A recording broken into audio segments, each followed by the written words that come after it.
delighted to organize this peer teaching session. This is the first session with you, and today we have three speakers here.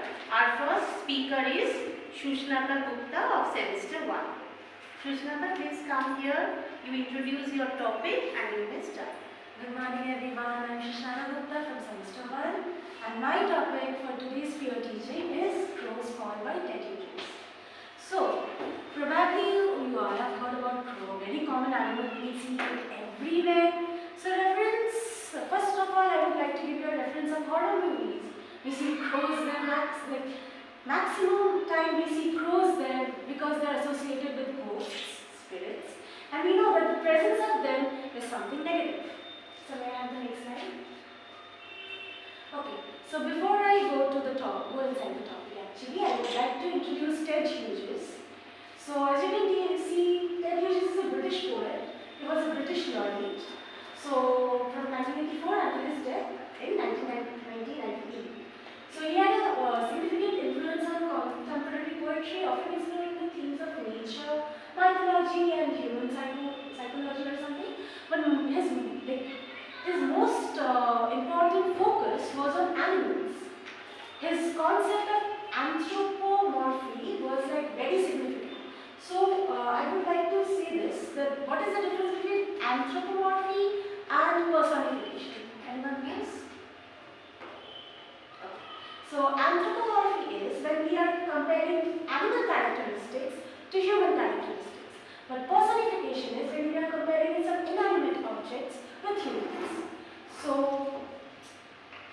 this is the thing, but also Ted Hughes also believed in folklores and myth, which we can see in this poem because he always gave a reference, a biblical reference of how the fall of man, the fall of Satan, everything.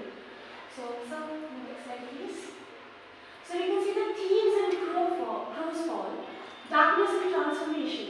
So we can see here to the person of Crow, Hughes, delves into the dark aspects of human nature and explores the themes of rebirth and transformation. So why transformation?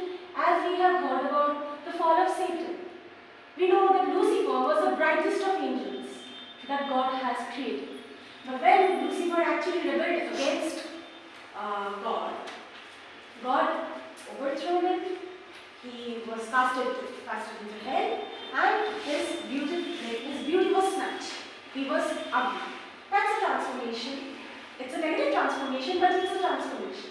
We have mortality and fate. Crow's Fall contemplates the existential questions of life, death, and the inevitability of fate.